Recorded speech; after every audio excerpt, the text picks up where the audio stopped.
कहानी की शुरुआत में हमें इस मूवी की लीड कैरेक्टर लिली से मिलाया जाता है। लिली जो कि नर्स का काम करती है और वो एक मशहूर से राइटर के घर में नर्स का काम करने के लिए आई है। ये कोई मामूली राइटर नहीं है, बल्कि एक नहीं, दो नहीं, 13 नॉवल लिख चुकी है। कोई मामूली नॉवल नहीं, बल्कि हॉरर नॉवल। और इसकी सारी की सारी किताब सुपर हिट रही है। लेकिन आज उसकी ऐसी हालत है कि वो राइटर जिसका नाम है आइरिस हिलने तक के काबिल नहीं है। वो बहुत बुरी हो चुकी है, बहुत बीमार रहती है। तो इसलिए उसके मैनेजर ने उसके लिए एक नर्स को हायर किया है जो उसका ख्याल रखेगी, उसके साथ रहेगी। लिली वही नर्स है। वो आइरिस के घर में पहुंच चुकी है। मैनेजर उसे सब कुछ समझा रहा है कि देखो, आइरिस के घर में कोई नहीं रहता, ना इसका कोई बेटा है ना कोई बेटी। ये बेचारी बिल्कुल अकेली है, ये बहुत बीमार रहती है। तो तुम्हें इसका 24 घंटे ख्याल रखना है। 1 साल तक के लिए तुम इसी घर में रहोगी और उसके बाद मैं तुम्हारे पास आऊंगा ये देखने के लिए कि तुम्हें आगे काम करना भी है या फिर नहीं। और तुम्हारे खर्चे के जितने भी पैसे वो कंपनी देगी। लिली मान जाती है। उसे भी काम की बहुत जरूरत थी और काफी टाइम के बाद उसे एक अच्छा काम मिला। लेकिन ना लिली को और ना ही आपको किसी को नहीं पता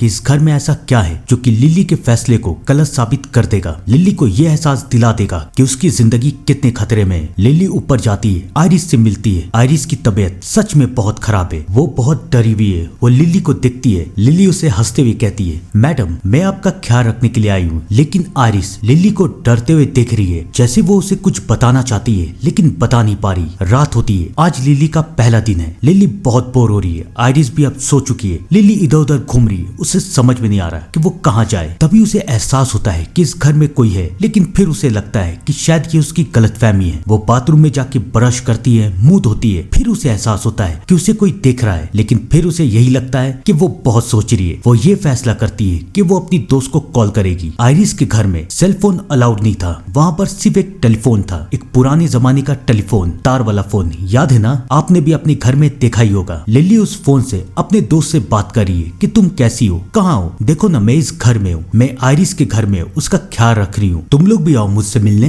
देखो मैं कैसी हूँ, ये इतना बड़ा घर है, तुम लोग भी आ सकते हो। लिली बहुत खुश है। वो अपने दोस्त से बात कर रही है। लेकिन वो बेचारी ये नहीं देख पाती कि उसके पीछे एक साया आ रहा है जो ना तो हमें दिख रहा है ना लिली को, बस एहसास हो रहा है। और वो साया लिली का फोन खींच देता है। लिली चौक के पीछे की तरफ घूमती है, देखती है ये क्या हो रहा है। फोन का तार अचानक खींचा कैसे। लिली बहुत डरी हुई है। वो अपनी दोस्त को कहती है ये फोन का तार पीछे किसने खींचा। उसकी दोस्त उसे समझाती है कि तुमसे गलती हो गई होगी, तुम आगे गई होगी तो तार अपने आप खिंचा गया होगा। लिली को भी यही लगता है कि शायद यही हुआ। तभी अचानक उसे ऊपर के कमरे से कोई आवाज आती है, जैसे ऊपर के कमरे में कोई है। लिली ऊपर के कमरे की तरफ जाती है जहाँ से आवाज आ रही है। ये कमरा आइरिस का स्टडी रूम है। यहाँ आइरिस की लिखी हुई 13 की 13 नॉवेल है। उसका ध्यान एक किताब की तरफ जाता है और उस किताब का टाइटल है the women in the wall. ये एक हॉरर नॉवल है और लिली काफी डरपोक थी। वो ना तो हॉरर मूवी देखती थी ना ही नॉवल पढ़ती थी। तभी उसका ध्यान उस कमरे में एक टीवी की तरफ जाता है। लिली खुश हो जाती है कि चलो यहाँ पर एंटरटेनमेंट करने के लिए एक टीवी तो है। वो टीवी को ऑन करती है लेकिन टीवी से कोई आवाज ही नहीं आ रही, ना ही कोई चैनल आ रहा है। वो एंटीना को ठीक करती है लेकिन अभी भी टीवी से कोई आवाज ही नहीं आ रही। तभी टीवी से एक हल्की सी आवाज आती है, लिली तुम भी मरोगी, यहीं मरोगी और यहीं पर रहोगी। लिली को समझ में नहीं आता कि क्या ये उसकी गलतफहमी है या फिर सच में टीवी के अंदर से किसी ने उसे कुछ बोला है। तभी वहाँ पर आइरिस आ जाती है। आइरिस को देख के लिली बहुत डर जाती है। लेकिन फिर वो आइरिस को लेके उसके कमरे में जाती है। वो उसे समझाती है कि मैम आपको अकेले नहीं उठना चाहिए, अगर आपको कोई मदद चाहिए तो आप मुझे कहे, मैं आपकी मदद करूंगी। लेकिन आइरिस के दिमाग में तो कुछ और ही चल रहा है। वो लिली को देखती है और कहती है, पॉली तुम आ गई ना। पॉली कैसी हो तुम, तुमने मुझे कहानी पूरी नहीं सुनाई, पूरी कहानी सुनाओ ना, क्या हुआ था तुम्हारे साथ। लिली को समझ में नहीं आ रहा कि आइरिस उसे पॉली क्यों कह रही है और कौन है ये पॉली। वो आइरिस से कहती है, मैम मैं पॉली नहीं हूँ, मेरा नाम लिली है, मैं आपकी नर्स हूँ। लेकिन आइरिस उसे लगातार पॉली कही जा रही है। लिली को समझ में नहीं आ रहा कि वो क्या करे। धीरे धीरे करके 11 महीने बीत जाते हैं। हर दिन लिली को यह एहसास हो रहा था कि इस घर में कोई साया है, कोई तो है। इस घर में दो बहुत अजीब अजीब चीजें हो रही है। पहला तो इस घर के ऊपर वाले कमरे में हमेशा उसे किसी के चलने की आवाज आती है और दूसरा इस घर में एक दीवार है जो कि दिन पे दिन सड़ती जा रही है, उससे महक आ रही है, उसमें कीड़े लगते जा रहे हैं। लिली बहुत परेशान हो चुकी है। उसे समझ में नहीं आ रहा कि वो क्या करे। अब लगभग 1 साल बीत चुका है। मैनेजर ने क्या कहा था याद है ना कि 1 साल के बाद वो आके लिली को देखेगा कि क्या लिली आगे काम करना चाहती है या फिर नहीं। आज वही दिन है। मैनेजर आता है, लिली से मिलता है। लिली उसका स्वागत करती है। मैनेजर पूछता है, मैम कैसी है। लिली कहती है, मैम बहुत अच्छी है लेकिन मुझे कुछ प्रॉब्लम है, मैं आपसे डिस्कस करना चाहती हूँ। वो पहले मैनेजर को बताती है कि ऊपर के कमरे से मुझे हमेशा चलने की आवाज आती है। मैनेजर उसे समझाता है कि ये सब तुम्हारी गलतफहमी है, ये अकेला घर है इसलिए तुम्हें ऐसा लगता है। उसके बाद लिली कहती है कि सामने वाली दीवार में देखिए, वहाँ पर कीड़े लगते जा रहे हैं, ये क्यों हो रहा है। मैनेजर उसे समझाता है कि शायद तुम्हें इस घर की हिस्ट्री के बारे में पता नहीं है। इस घर को 1960 में एक आदमी ने अपनी बीवी के लिए बनाया था, लेकिन जैसे ही वो अपनी बीवी के साथ इस घर आया तब से उसका और उसकी बीवी का कहीं कोई नामो निशान नहीं है। लोग तो ये कहते हैं कि उन दोनों ने इस घर में अपने आप को मार दिया है और अब उनकी आत्मा इस घर में भटकती है, लेकिन मुझे इस बारे में कोई यकीन नहीं है। अगर यहाँ पर कुछ ऐसा होता तो मैम को भी तो पता चलता। मैम को देख लो, मैम तो ठीक ठाक है। लिली सोचती है कि मैनेजर तो सही कह रहा है, शायद मैं ही कुछ ज्यादा ही सोच रही हूँ। फिर वो मैनेजर से पूछती है, मुझे एक बात समझ में नहीं आई कि मैम से 1 साल के अंदर मिलने के लिए कोई नहीं आया, ना कोई रिश्तेदार ना कोई दोस्त, ऐसा क्यों। मैनेजर उससे कहता है कि मैम ने जब से किताब लिखनी शुरू की है तब से मैम ये चाहती थी कि उनके पास कोई नहीं आए, वो अपने घर में अकेले ही रहे, और आज तक मैम यही चाहती है। तभी लिली को एक बात याद आती है और वो कहती है कि मैम मुझे बार बार पॉली के नाम से बुलाती है। कौन है ये पॉली? क्या मैम की बेटी है या रिश्तेदार या फिर कोई दोस्त? पॉली का नाम सुन के मैनेजर भी चौंक जाता है कि लिली को ये नाम कैसे पता। वो लिली से पूछता है कि तुमने मैम की कोई नॉवल पढ़ी है क्या? लिली कहती है, नहीं मैंने कोई नॉवल नहीं पढ़ी, मैं डरपोक किस्म की हूँ, मुझे हॉरर नॉवल पसंद नहीं है। मैनेजर कहता है कि जो नाम तुम ले रही हो पॉली, वो मैम की एक बुक है,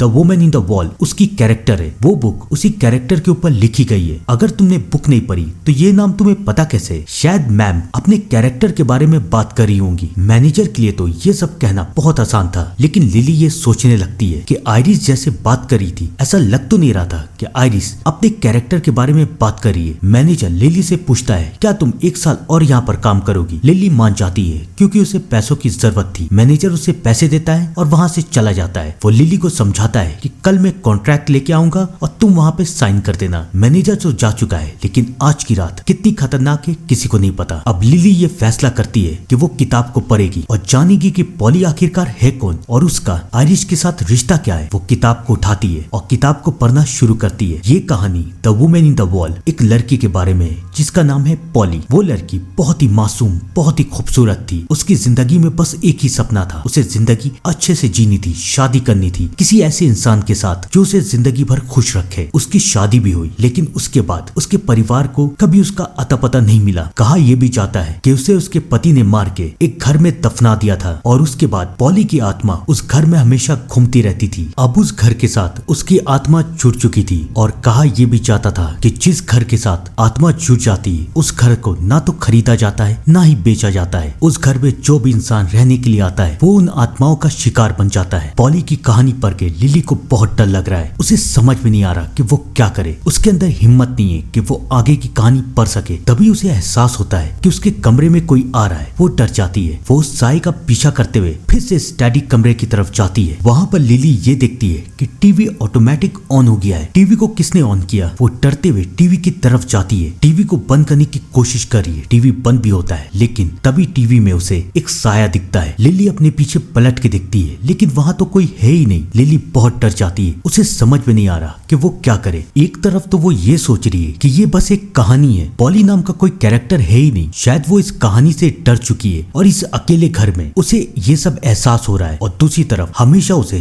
छत की तरफ से कोई आवाजें आ रही है, जैसे कि ऊपर कोई चल रहा है और नीचे दीवार सरती जा रही है। उसे समझ में नहीं आ रहा कि ये सब क्या हो रहा है। 1 साल में उसके साथ बहुत कुछ हुआ। उसे हमेशा ये एहसास होता था कि इस घर में एक साया है, लेकिन वो उस साये को देख नहीं पाती थी, सिर्फ महसूस कर पाती थी। उसे समझ में नहीं आ रहा था कि क्या असलियत है और क्या नकली। लेकिन एक दिन उसे उसके सारे सवालों के जवाब मिलते हैं जब उसे एक बॉक्स मिलता है और उस बॉक्स के ऊपर लिखा हुआ है पॉली। वो उस बॉक्स को खोलती है तो उस बॉक्स में आइरिस का लेटर है। ये लेटर आइरिस ने लिखा था लेकिन भेजा नहीं। क्या था इस लेटर में? वो लेटर पढ़ना शुरू करती है और यहाँ पर आता है इस कहानी का सबसे खौफनाक ट्विस्ट। आइरिस इस लेटर में ये लिखती है कि जब मैं राइटर नहीं बनी थी तब मैं इस घर में आई, मैंने इस घर को खरीदा। धीरे धीरे मुझे एहसास होने लगा कि इस घर में मेरे अलावा भी कोई रहता है और तब मुझे पता चला कि इस घर में एक आत्मा रहती है जिसका नाम है पॉली। मेरी मुलाकात उस आत्मा से हुई। वो आत्मा चाहती तो मुझे मार सकती थी, लेकिन वो आत्मा चाहती थी कि मेरी कहानी सबको पता चले, इसलिए शायद उसने मुझे जिंदा छोड़ दिया। उसने मुझे अपनी कहानी बताई और मैंने उसकी कहानी पे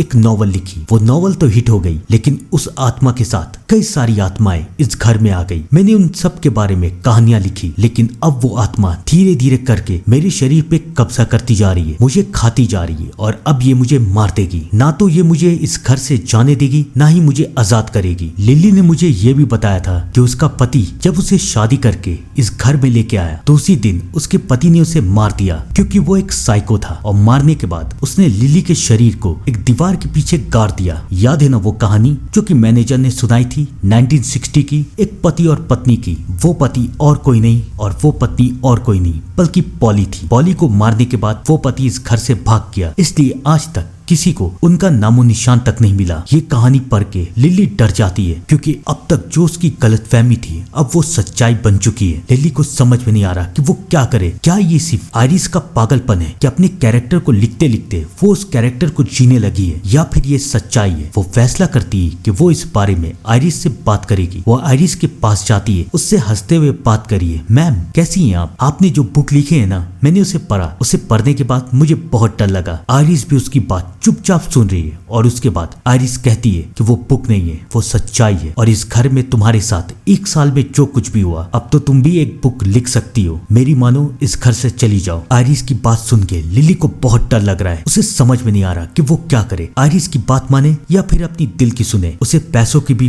बहुत जरूरत थी। रात हो जाती है। लिली ये सोच रही है कि उसे क्या करना चाहिए। क्या उसे इस घर में रहना चाहिए या फिर इस घर से जाना चाहिए। लिली बहुत परेशान है। वो अपनी यादों में उलझी हुई है, लेकिन उस बेचारी को पता नहीं है कि आज की रात कितनी खौफनाक और भयानक है, क्योंकि अब आने वाला है इस कहानी का दूसरा ट्विस्ट। लिली को एहसास होता है कि एक साया उसके कमरे से पार हो रहा है। अब लिली बहुत डर चुकी है, लेकिन अब उसे पॉली का सामना करना है। उसे ये देखना है कि क्या आइरिस की कही गई बातें सच भी है या फिर एक झूठ। लिली उस साये का पीछा करते हुए नीचे की तरफ जाती है। उसे फिर से एक कमरे से आवाजें आ रही है। वो उस कमरे से पार होती है, लेकिन वो बेचारी देख नहीं पाती कि पॉली की आत्मा उसके पीछे पीछे घूम रही है। वो लिली को देख रही है। वो लिली को देख के मुस्कुरा रही है, लेकिन वो लिली को कुछ कर नहीं रही। लिली को अभी भी एहसास हो रहा है कि यहाँ पर कोई है। वो उस आवाज का पीछा करते हुए किचन की तरफ जाती है, लेकिन किचन की तरफ जो नजारा था उसे देख के लिली बर्दाश्त नहीं कर पाती। फाइनली लिली उसे देख लेती है जिसे उसे देखना नहीं चाहिए था। वो पॉली की आत्मा को देख लेती है और पॉली के आत्मा को देख के लिली चिल्लाने लगती है, बचाओ बचाओ, प्लीज मुझे कोई तो बचाओ, मुझे यहाँ से बाहर निकालो। लेकिन अब दूर दूर तक वहाँ कोई भी नहीं है। लिली बहुत ही डरपोक किस्म की लड़की थी। वो हॉरर नॉवल तक पढ़ने से डरती थी, तो सोचिए अगर उसके सामने आत्मा आ जाएगी तो उसका क्या होगा। लिली इस सदमे को बर्दाश्त नहीं कर पाती, वो मर जाती है। लेकिन अकेली लिली ही नहीं थी जो कि इस घर में मरी थी। पॉली की आत्मा अब ये तय कर लेती है कि अब आइरिस के भी दिन पूरे हुए। वो आइरिस को भी मार देती है। लिली और आइरिस एक ही रात में मर जाती है। अगले दिन मैनेजर उस घर में आता है। याद है ना, मैनेजर कॉन्ट्रैक्ट लेके आने वाला था। वो घर के अंदर जाता है और घर के अंदर जाने के बाद उसे आइरिस और लिली दोनों की लाशें मिलती है। वहाँ पर एम्बुलेंस आती है, उन दोनों को लेके चली जाती है और मैनेजर इस घर को लॉक करके चला जाता है। क्या लगा आप लोगों को कहानी यहीं पर खत्म हो गई? बिल्कुल भी नहीं। कहानी का आखिरी ट्विस्ट तो बाकी है। कई साल के बाद एक फैमिली इस घर को खरीदती है और अब वो फैमिली इस घर में रहने के लिए आई है, लेकिन इस घर में कोई अकेला नहीं है। याद है ना मैंने क्या बताया था कि जिस घर में आत्माएं रहती है उस घर को न खरीदा जा सकता है न ही बेचा जा सकता है। और अब इस घर में पॉली के साथ आइरिस और लिली, इन तीनों की आत्मा है। और अब लिली अपने शिकार को दिख रही है। थी ना खौफनाक कहानी? क्या आप भी ऐसे घर में जाना चाहेंगे? कमेंट में बताइएगा। तब तक के लिए thank you and good bye.